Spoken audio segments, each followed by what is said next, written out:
Chapter I chose was chapter 18 in our textbook, and it was about Leonard Bernstein and West Side Story. I chose this chapter because I had heard of West Side Story before, but I didn't really know what it was about.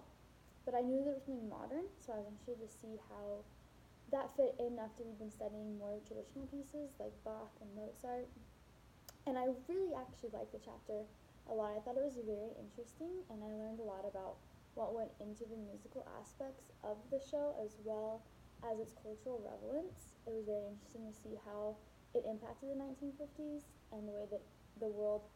was more than just what we kind of think of as the stereotypical 1950s and all of the unrest and the social issues that were going on and how that production really captured it. I was interested to find out that West Side Story really was just a sort of remake of Shakespeare's Romeo and Juliet,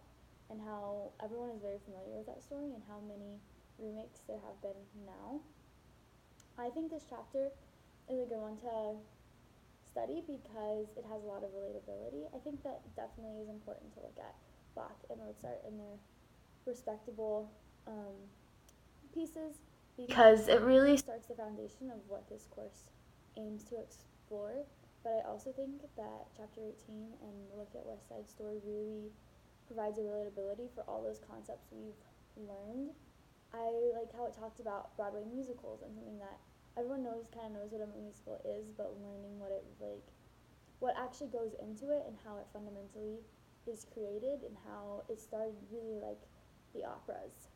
And I think that this chapter would have brought the chapter on Don Giovanni and that sort of opera, which isn't something that is very relatable for people of a younger age, and shown how that transformed into something like West Side Story. I also think it shows a nice evolution of people didn't expect classical music to become so modern, and I think that really the way that we see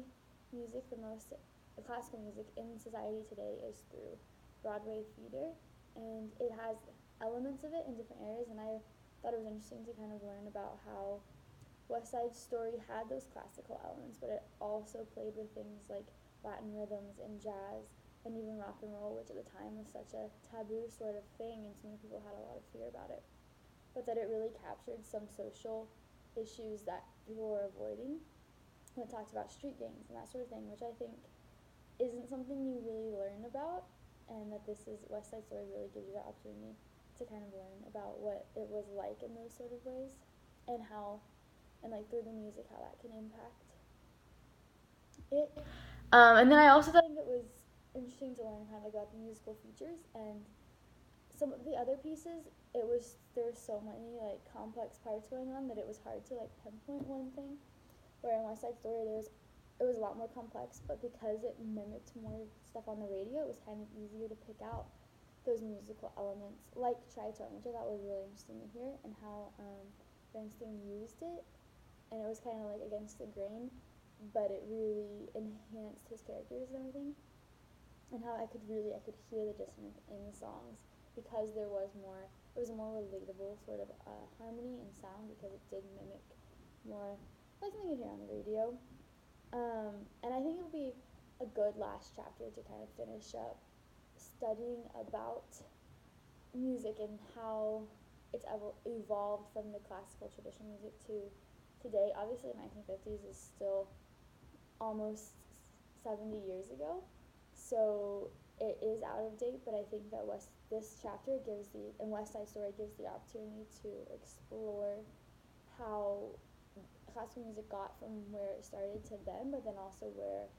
West Side Story and that sort of idea of incorporating classical music into a more modern world, how that has taken off today. I think it gives a good discussion point of that, and gives the opportunity to talk about what the impact of Bach and Mozart on the musical world have affected the kind of music that we listen to today. Yeah.